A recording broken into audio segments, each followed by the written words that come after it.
I thought getting a $400,000 job offer was the best thing that would ever happen to our marriage.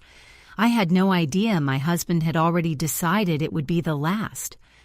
The morning I accepted the offer, Marcus held me in the kitchen doorway and told me he had never been more proud of anyone in his life. 7 weeks later, standing in that same kitchen with a manila folder in his hand and a lawyer's business card on the counter beside him, he gave me 48 hours to resign and told me that if I refused, he would find other ways to make sure I had nothing left worth keeping. I still cannot tell you which was worse. Discovering the man I married was capable of that kind of threat, or understanding slowly and with a nauseating, bone-deep clarity that he had been planning it from the very beginning. From the very night I came home glowing with the news before the champagne was even open. My name is Clara Whitfield, and I was 34 years old when my life broke apart and reassembled itself into something I barely recognized. I had grown up in a house where the electricity got cut off twice before I turned 12, and the refrigerator hummed an off-key, desperate note through most of my childhood, a background sound I associated for years with the particular flavor of not quite enough. I was raised by my father alone, a man who worked hospital maintenance and later overnight security, who pressed folded bills into my palm before school each morning with the gravity of someone performing a ritual they believed in completely. He told me from the time I could string words into meaning that no one in this world was going to hand me anything, and that was fine because I was going to take it anyway. He said this without bitterness. He said it the way other fathers say, "I love you." Often, matter-of-factly, as a foundation rather than a declaration. I became, by most measures, exactly what he raised me to be. I graduated with honors, built a career in strategic marketing through the relentless accumulation of skill and reputation, and early mornings and late nights, and the specific discipline of someone who knows that the alternative to success is not mediocrity, but the particular cold of the house she grew up in. By my early 30s, I was a marketing director at a mid-sized tech firm, making $142,000 a year. That was good money, real breathing money, the kind that lets you stop bracing. I owned a small but genuinely beautiful apartment in a brownstone building 3 blocks from a park, the kind of building where the front hallway smells of old wood and lemon polish, where the radiators tick all winter like a slow, friendly clock. I had a savings account that made me feel, for the first time in my adult life, like the ground beneath me was solid. And I had Marcus Whitfield, my husband of 6 years. I want to be careful how I describe him, because in stories like this one, the husband tends to become a villain too quickly and too cleanly, and the truth is more complicated and, honestly, more painful than that. He was not a bad man in the way that means cruel. He was a bad man in the way that means small. Small in his love, small in his courage, small in that precise and corroding way of a person who cannot tolerate anyone else's light without feeling themselves diminished by it. I did not know this when I married him. I believed because our life had an easy and comfortable rhythm, because he was steady and quietly funny, and because the silences between us had always felt companionable rather than hollow, that he was simply a good man who happened to be quieter than me. I confuse the absence of conflict with the presence of support. It is an easy mistake. Many women make it. We had married in the summer of 2020, a small ceremony in his mother's garden in Connecticut, a detail I will return to because his mother, Diane, is a figure in this story who deserves her own careful, precise introduction, but not yet. In the early years, our life had the quality of something genuinely lovely. We cooked together on Sundays, the kitchen filling with garlic and olive oil, and the comfortable noise of two people who have learned each other's movements well enough to share a small space without collision. We read in the same room without speaking, which I had always believed was one of the truest forms of intimacy. Choosing presence over performance, silence over the labor of constant conversation. We had a small east-facing balcony, and on Saturday mornings I made 2 cups of coffee before Marcus was fully awake. Mine black, his with oat milk and a spoonful of honey, always in that order. And I carried them both out and sat with my feet tucked under me in the cool morning air and waited for him. He always came out within 10 minutes, warm and rumpled from sleep, and he would settle into the chair beside mine, and we would simply sit there together, watching the city move through its early rituals below us, not needing to fill the quiet with anything. I loved those mornings. I love them still, the way you love a place that no longer exists. The first crack was so small I would have needed instruments to detect it. It appeared in January of last year when I was approached, quietly and through a trusted intermediary, by a headhunter working for Meridian Solutions, a strategic consulting firm that had just closed a major funding round and was building its executive marketing team from scratch. The role they described was Chief Marketing Officer, a full seat at the leadership table, a budget commensurate with genuine ambition, and a compensation package that made my hands go slightly cold when I read the figure in the email. A base salary of $400,000, plus a performance bonus structure and meaningful equity participation, more than double what I was currently making. More than either Marcus or I had ever imagined bringing home at this stage of our lives. I came home that evening overflowing with it, the kind of excitement that is almost physically too large for a body, and I told Marcus everything over dinner, the role, the company, the number, and he smiled. He said, "That's incredible, Clara." He reached across the table and squeezed my hand. He said, "You deserve this." I held on to those words for a long time afterward. I polished them. I returned to them when doubt crept in, used them as proof of something I needed very badly to be true. But even that night, even in the warmth of my own happiness, I noticed, and then immediately decided not to notice, that his smile stopped just below his eyes, that he redirected the conversation fairly quickly, asking about dessert, mentioning something about a project at his own firm, that the hand that squeezed mine let go just a fraction of a second too soon. I folded the observation up very small and put it somewhere I couldn't easily find it. I was good at that by then. I had been practicing for years. The interview process with Meridian stretched across 3 weeks in February. 4 rounds of increasing intensity and stakes, the kind of process that asks you to be fully present and fully yourself at every stage, which meant I was coming home some evenings wrung out and luminous at the same time, exhausted and alight, the specific combination of someone being genuinely asked to rise to something. Marcus was supportive in the way that a painted fire is warm, technically present, structurally correct, generating no actual heat. He said the right things in the right sequence. He brought me tea on the nights I worked late. He asked how it was going with the mild, tilted interest of someone asking about a hobby they don't fully share. Nice. Good for you. Tell me less. And I accepted this interpretation of his manner because the alternative interpretation required looking at something I wasn't ready to name. The thing that first made me stop, truly stop, not just glance sideways and keep moving, happened on a Sunday evening in late February, about a week before my final interview.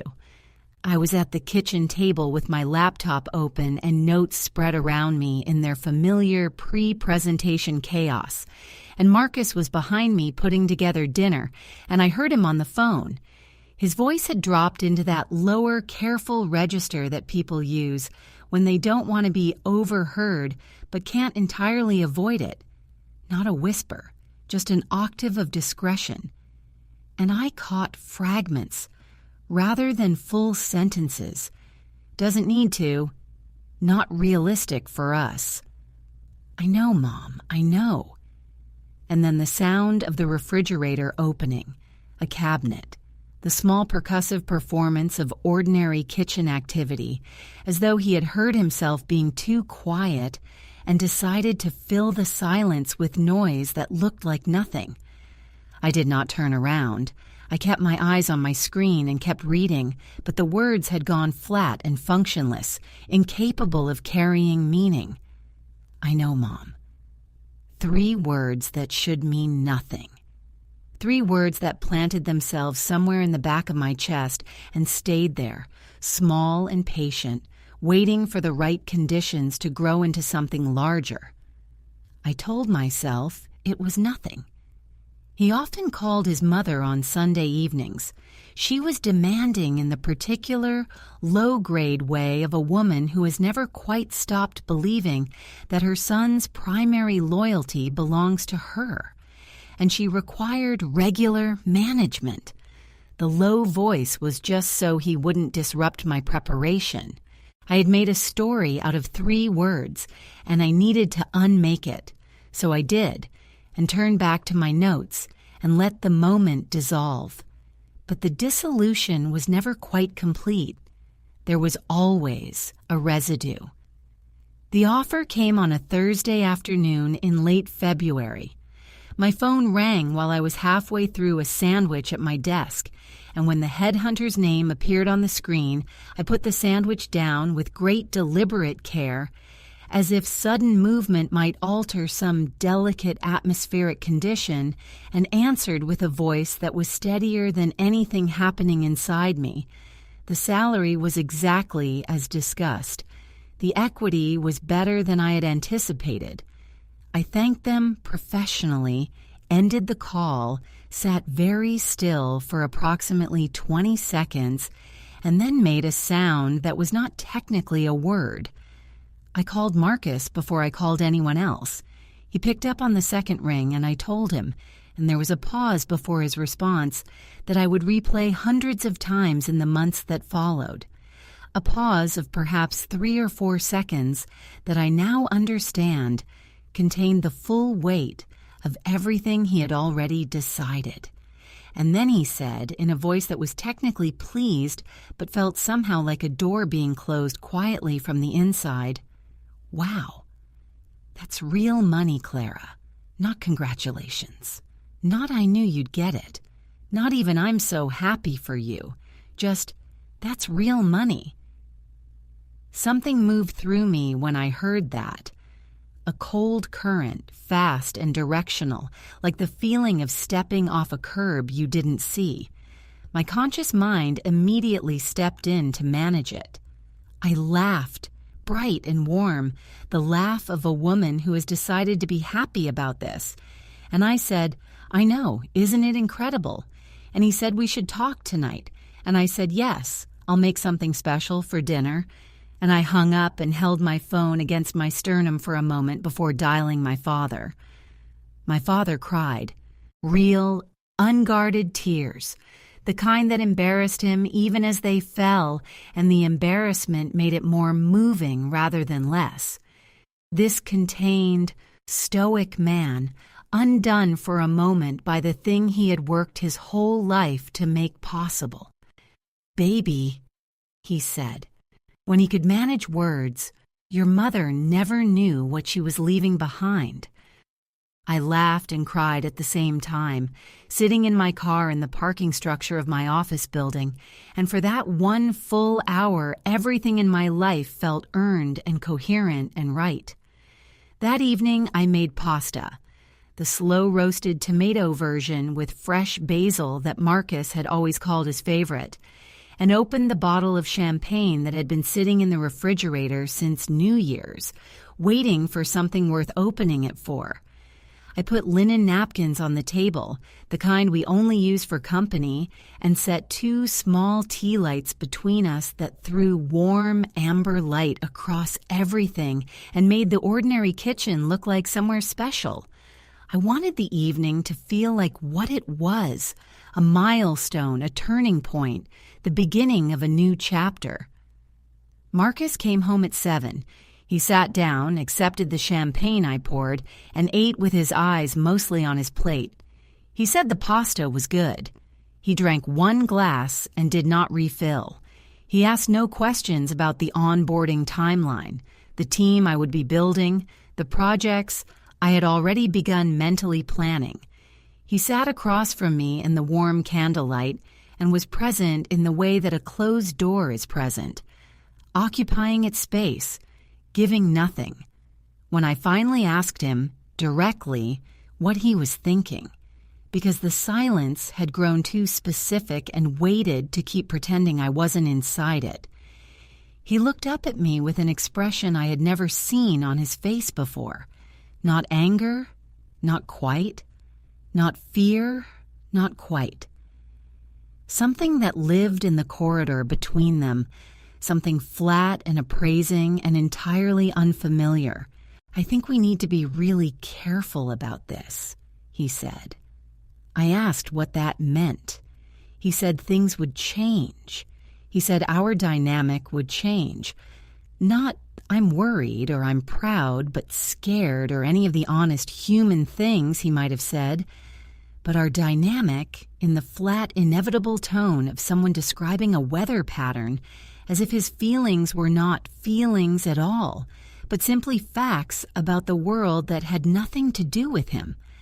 I sat across from him with my champagne going warm and searched for the kindest available interpretation of what I was hearing, and found one, because I was still very practiced at that particular skill.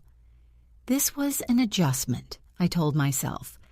Some people needed time to expand into other people's good news. He would come around. This is a good thing for both of us, Marcus, I said carefully. He said, I know. He picked up his fork, and the subject was, technically, closed. But something in the room had changed. I felt it the way you feel barometric pressure drop before a storm. Not the storm itself, not yet. Just the sky doing something unusual with the light. Just the air carrying something it doesn't normally carry. I poured myself a second glass of champagne and drank it slowly while Marcus loaded the dishwasher in silence. And I told myself it would be fine. He would adjust.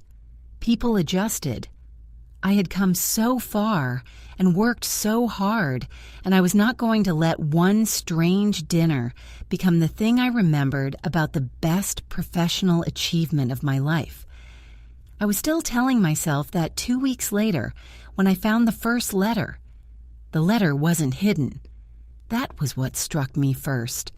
The arrogance of it. The calm assumption that I either would not look or would not understand what I was looking at.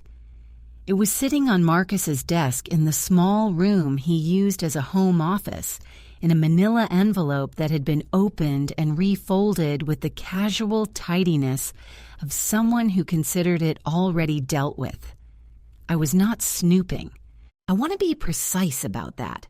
I was looking for the charger for my backup laptop, which Marcus had borrowed the previous weekend and not returned to the shared drawer where we kept such things.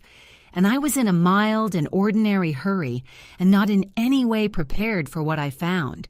The envelope had a return address in the upper left corner. Hartwell and Associates, attorneys at law, Hartford, Connecticut, the same city where Marcus's mother, Diane, had lived her entire adult life.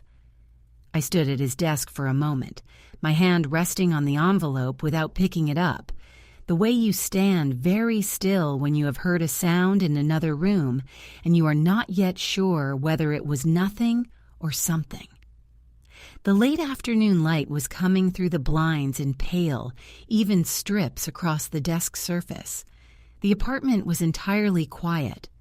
Somewhere in the building above me, Someone was walking with slow, deliberate footsteps, and the ceiling ticked faintly in response. I picked up the envelope. I unfolded the letter inside.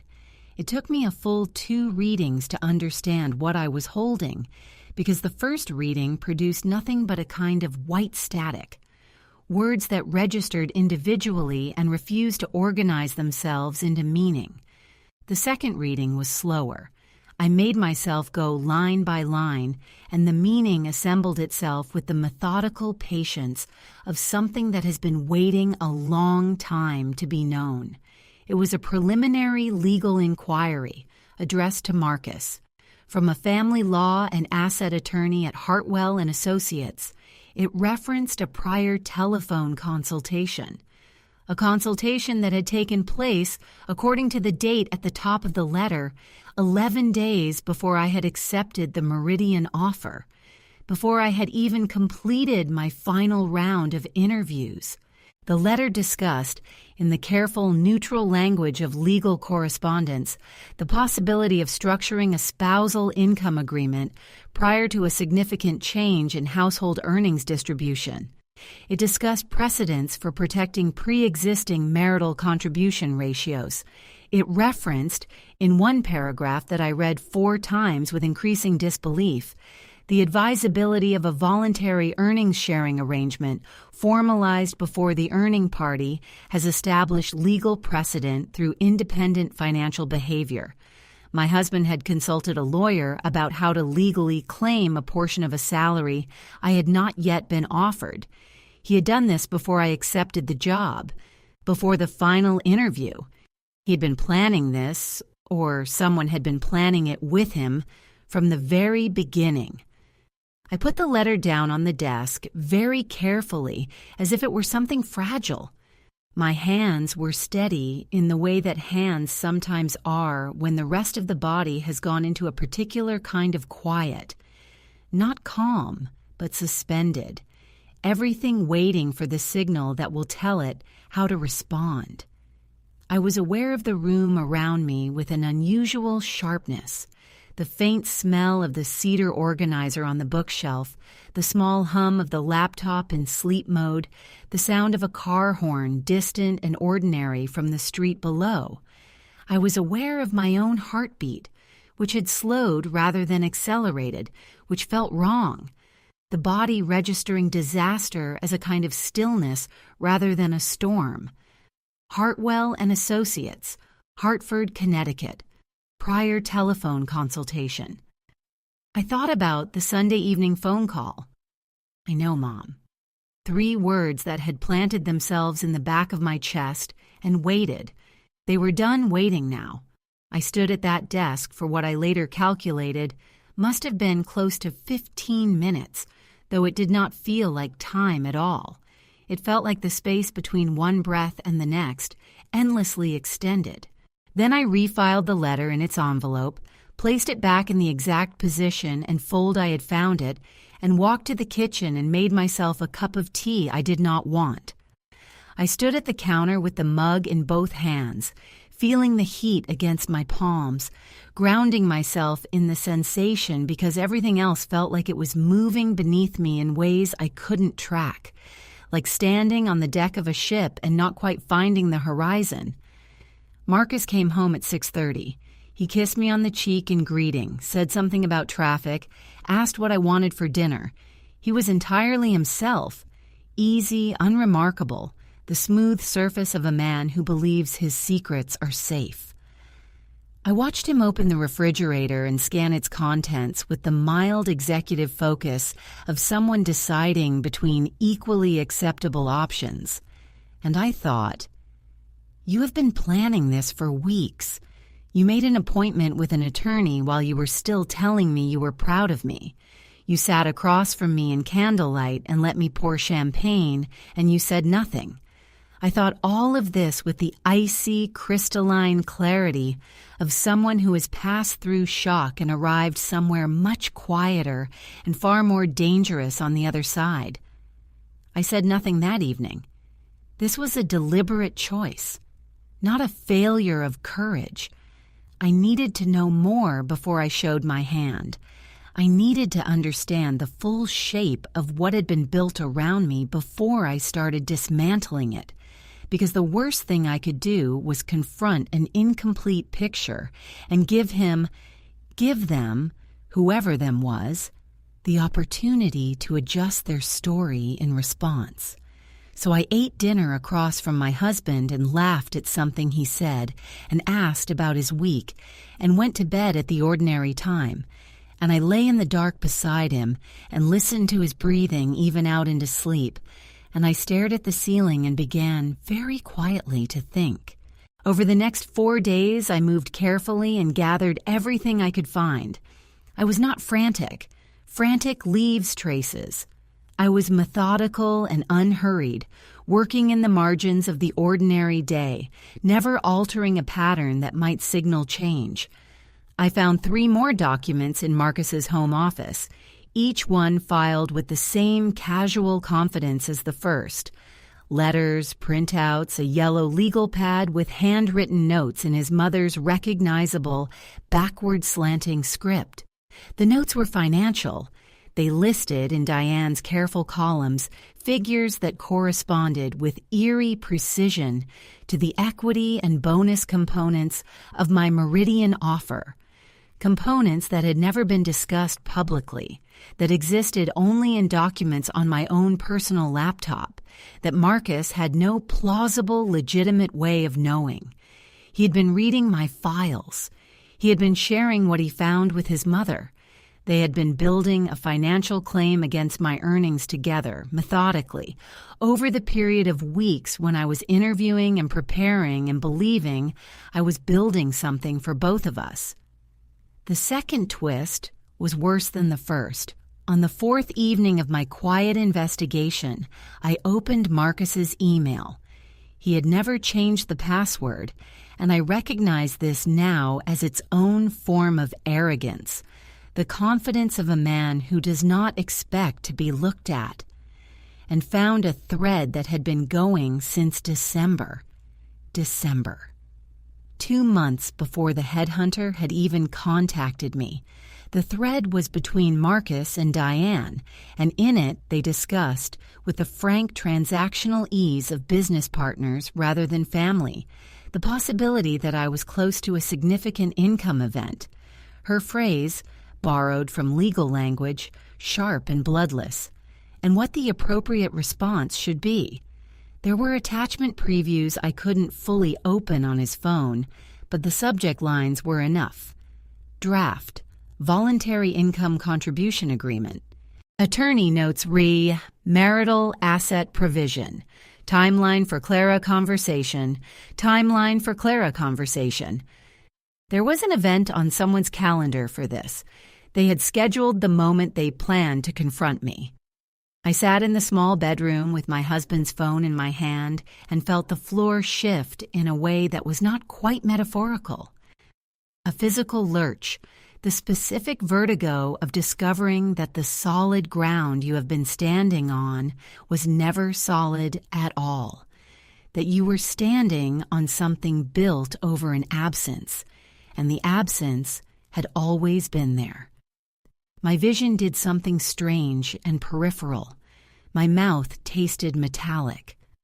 I put the phone down on the desk with great deliberateness and pressed both hands flat against my thighs and breathed in through my nose for 4 counts and out through my mouth for 7, the way my doctor had once taught me for panic attacks, though what I was feeling was not precisely panic. It was colder than panic, more structural, like watching a building you love collapse in perfect silence, in slow motion, each floor falling through the one below it with mathematical inevitability. He knew, I thought. He knew before I did. I called my father the next morning from my car, parked 2 blocks from our building, engine running for the heat. He answered on the second ring, the way he always did, and I said, "Dad, I need to tell you something, and I need you to just listen first and not say anything until I'm done." And he said, "Okay, baby, I'm listening." So I told him. All of it in order, with the dates and the documents and the phone thread and the attorney letters. I kept my voice level. I was surprised by how level I kept it. When I finished, there was a silence that stretched for several seconds, and then my father said, in a voice I had not heard from him since the night our electricity was cut off for the second time, and he sat at the kitchen table and just breathed for a while before he figured out what to do. You need a lawyer before you do anything else. Not after. Before. He had a name within the hour, a woman named Patricia Suarez, a family law and asset protection attorney he had been referred to by someone at his hospital, a colleague whose own divorce had involved the kind of financial entanglement that required someone both brilliant and relentless. And Patricia Suarez was, by all available accounts, both. I called her office from the same parking spot and had an appointment for the following Tuesday. My hands were still pressed flat against my thighs. The heater in the car was running too warm by then, and I didn't care. I went home and made dinner and did not say a single word about any of it. The confrontation, when it finally came, was not initiated by me. Marcus came home on a Thursday, 9 days after I had found the first letter, and he was different the moment he walked through the door. Not nervous exactly, resolved. The way a person looks when they have been rehearsing something for a long time and have finally decided that tonight is the night they deliver it. He had a folder under his arm, a thick one, the kind that holds multiple documents, and he set it on the kitchen counter with a deliberateness that was designed to be noticed. "I think we need to have a conversation," he said. I turned from the stove and looked at him and kept my face entirely neutral. "About what?" he said. "About the job. About what it means for us going forward. About what's fair." And there it was. The word fair, detonated in the center of our kitchen, like something that had been ticking quietly beneath the floorboards for months. I watched him open the folder, and I looked at the documents inside without touching them, and I recognized the Hartwell and Associates letterhead, and I understood that the timeline on his mother's legal pad had arrived. The document he slid across the counter toward me was titled, in clean, unsentimental typeface, Voluntary Marital Income Contribution Agreement. It was 12 pages long.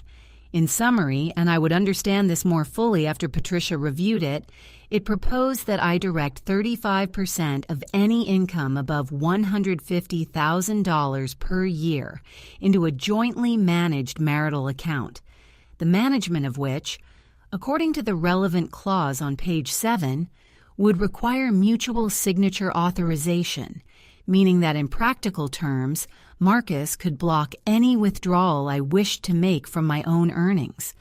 There were provisions built in for review and renegotiation, which sounded reasonable until you noticed that all renegotiation clauses required the agreement of both parties, meaning the agreement could only become less restrictive if Marcus agreed to make it so. There was, on page 11, a clause I had to read twice, a provision that the agreement would survive changes in marital status for a period not exceeding 5 years, meaning that if I divorced him, he could legally continue to claim a portion of my salary for half a decade afterward. It was not a marital agreement. It was a trap with paperwork. I kept my hands flat on the counter. I did not pick up the document. I looked at my husband, this man I had made coffee for on 100 Saturday mornings, this man who had held my hand at my grandmother's funeral and driven 4 hours in a snowstorm when my car broke down outside Providence, this man I had believed, fundamentally and without reservation, to be a good person. And I said, very quietly, "Did your mother write this?" He looked away. The left corner of his jaw tightened. "It was collaborative," he said. "Collaborative," I repeated. The word hung in the air between us, and I let it hang there, let him hear it in the silence, let him understand that I was not going to help him out of this moment. Collaborative. You and your mother hired an attorney to draft a financial claim against my salary before I had even accepted the job. That's not how I would characterize it, he said. His voice had taken on the slightly defensive, slightly rehearsed quality of someone who has run this argument in their head many times and is now discovering that the live performance is harder than the rehearsal. We were just being proactive, thinking about the future, about what's sustainable for both of us. Sustainable. I said it the same way I had said collaborative, flat and precise, holding it up to the light. You were being proactive in December, Marcus, 2 months before the headhunter called me. How did you know, in December, that I was close to a significant income event? That's your mother's phrase, by the way. Page 3 of her notes, the ones in the yellow legal pad in your desk. The silence that followed was very complete. He looked at me then, really looked for the first time since he had walked through the door. And I saw something move across his face that was not quite guilt and not quite fear, but had elements of both, threaded through with something else that took me a moment to identify. Recognition. He had not expected me to know any of this. The script he had rehearsed did not include a version of me who had been paying attention. "Clara," he started. "How did you read my emails?" I asked. My voice was entirely calm. This was not performance. I had arrived somewhere in the previous 9 days at a place beyond the reach of what is usually meant by anger, past the heat of it into something colder and more durable. I had 2 preliminary emails from the headhunter in November. They were in a personal account. How did you access them? He was quiet for too long. Then, Mom noticed some things. I didn't go looking for it.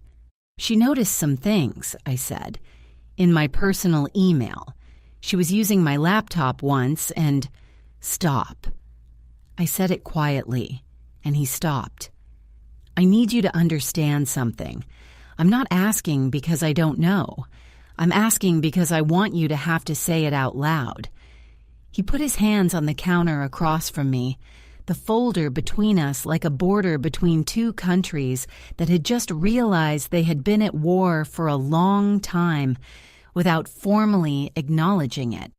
He was quiet for what felt like a very long time. Outside, a siren moved through the street below us and faded, and the apartment returned to its particular silence. The radiator ticking, the refrigerator's low, persistent hum, sounds I had once associated with comfort and now heard as something else entirely. I just wanted, he said at last, and his voice had gone small in a way I had never heard from him before. I just wanted things to stay balanced between us. I didn't want things to become... I didn't want to feel like I couldn't keep up. I looked at him for a long time after that. At the man who had sat across from me in candlelight 9 weeks earlier and told me I deserved this. At the man who had held me in the kitchen doorway and told me he had never been more proud of anyone. At the man who had been meeting with his mother and a Hartford attorney for months before that, building a legal architecture to contain the career I had spent 15 years constructing. Not because I had wronged him, not because our marriage was in trouble, but because the thought of me out-earning him by that margin was more than the particular smallness of his love could accommodate. "That's what you were worried about," I said. "Keeping up." He didn't answer. He looked at the folder on the counter.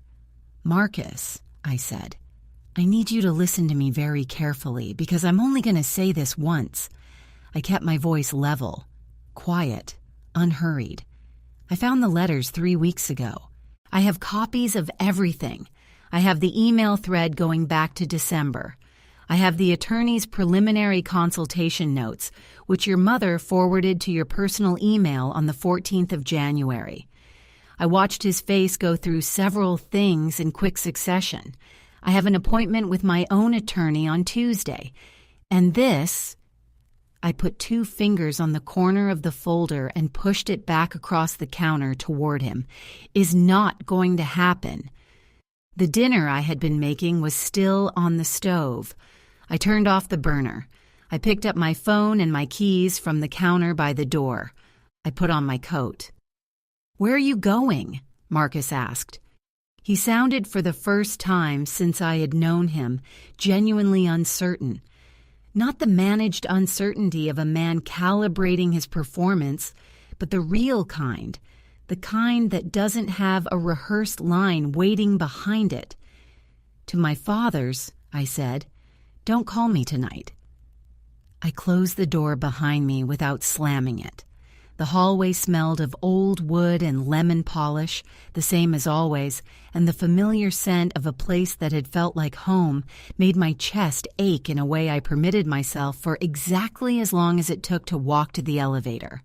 Then I pressed the button, and while I waited, I texted my father 3 words: "On my way."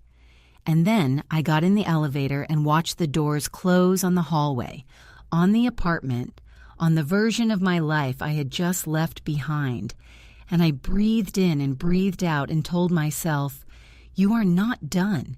You are just beginning." But the worst of it, I did not yet know, was still ahead, because the document on the counter was not the whole plan. It was only the part Marcus wanted me to see. Patricia Suarez had an office on the 14th floor of a building downtown that smelled like coffee and certainty. The particular certainty of a space belonging to someone who has spent 20 years being right. She was compact, precise, with reading glasses on a chain, and the manner of a person who does not waste words because she has learned exactly what words cost. I laid everything in front of her on Tuesday morning: the letters, the email thread, Diane's yellow legal pad notes, which I had photographed on my phone, and the draft agreement itself. She read without interrupting. When she finished, she took her glasses off, set them on the desk, and said, "This is not a voluntary agreement. This is a pre-planned coercive instrument with elements that would constitute financial abuse under the statutes of this state. And there's something else you should know." She slid a document across the desk toward me. It was a property title search. She had run it the morning I called, she said, because the name Hartwell and Associates had appeared in a case she'd handled 3 years prior, and she remembered it. The document showed that our apartment, the brownstone apartment I had purchased independently before meeting Marcus, the apartment that had been in my name alone since 2019, had a lien filed against it. The lien had been filed 6 weeks ago. The filing entity was a company called Aldermore Property Holdings, LLC. I had never heard of Aldermore Property Holdings, LLC. Patricia watched me process this. She gave me the time I needed. Then she said, "Aldermore was registered in Connecticut 14 months ago. The registered agent is a woman named Diane Whitfield." The room went very quiet. I heard the ventilation system above me, even and white. And somewhere in the building, a phone rang twice and stopped. My hands were in my lap, and I pressed them flat against my thighs, the same gesture I had used in the parking lot weeks ago, grounding myself in the physical, because everything else had become unstable. Marcus's mother had placed a lien on my apartment, a lien that, if not contested, would give her company a legal claim against the property's equity. She had done this quietly using a shell company before any confrontation had taken place, before any agreement had been signed. She had moved against my assets first and then sent her son in to manage me with paperwork, and the apartment lien was the real threat waiting behind the agreement, the thing that would surface if I refused to sign. They had been playing a longer game than I understood, and they had been playing it for over a year. How do we remove the lien? I asked. We file a challenge within 30 days citing fraudulent filing basis, Patricia said. It's straightforward factually. She has no standing. But here's what I want you to understand. This lien, combined with the email evidence of coordinated planning between your husband and his mother, gives us grounds for a fraud claim that goes well beyond contested marital finances. This is civil fraud, possibly more. I want to bring in a colleague of mine who handles criminal referrals. I thought about Diane. I had known her for 8 years. I had sat at her table at Thanksgiving for 6 of them, had listened to her stories about Marcus as a child, had helped her carry dishes to the kitchen, and accepted her compliments on my casseroles and driven 4 hours round trip to attend her sister's funeral. She'd always treated me with a particular species of warmth that I now understood was the warmth of someone who has assessed you as manageable. A woman who is agreeable enough to be useful and trusting enough not to look too closely. I thought about the way she called Marcus my boy even at his age, in her careful, possessive way, and I thought about the LLC registered 14 months ago, and I understood that every Sunday dinner and every Christmas morning and every small gesture of inclusion had been the surface layer of an assessment that was always, underneath, calculating. I said, do everything. What happened next took 11 weeks. I will not pretend it was clean or painless because it was neither of those things. Patricia filed the lien challenge within the week, citing fraudulent filing and lack of legal basis, and attached the email evidence as supporting documentation. She sent a formal notice to Hartwell and Associates that their client's actions were under legal review and that any further contact regarding the proposed income agreement would be treated as harassment. She filed a civil fraud complaint against Diane Whitfield personally and against Aldermore Property Holdings, LLC. Marcus called me 4 times the first week. I let every call go to voicemail. His messages moved through several phases, first explanatory, then apologetic, then something that tried very hard to sound calm and failed. In the last message he left, he said, "Clara, my mother is in real trouble." She didn't understand what she was doing. She thought she was helping. I played it once and deleted it.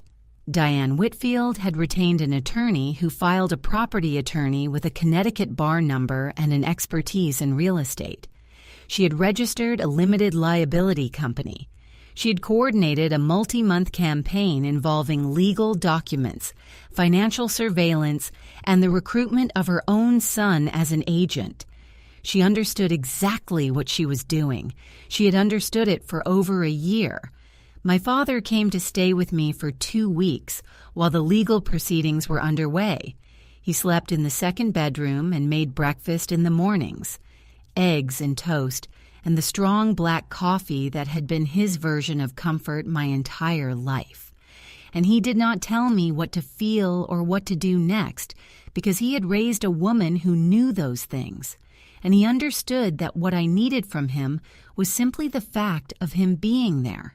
We sat on the balcony sometimes in the evenings, in the cold, wrapped in coats with mugs of tea, and watched the city do its ordinary nighttime things.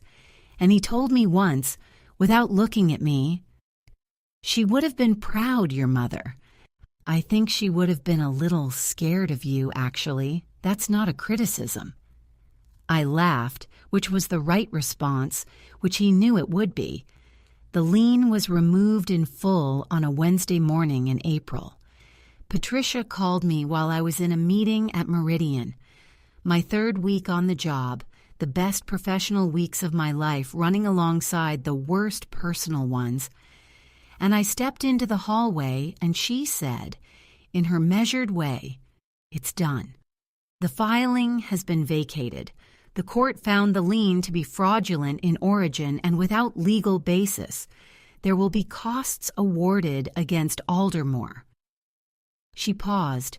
"Diane Whitfield's attorney has contacted us regarding a potential settlement of the civil fraud claim. I recommend we accept only if the terms include a full written acknowledgement of wrongdoing." "Recommend accepted," I said. The settlement was signed 6 weeks later. Diane acknowledged, in writing, that the lien filing had been fraudulent and that the coordination with Marcus regarding my personal financial information constituted an unlawful invasion of privacy. She paid Patricia's legal fees. She paid damages. She did not call me to apologize. I did not expect her to, and I did not want it.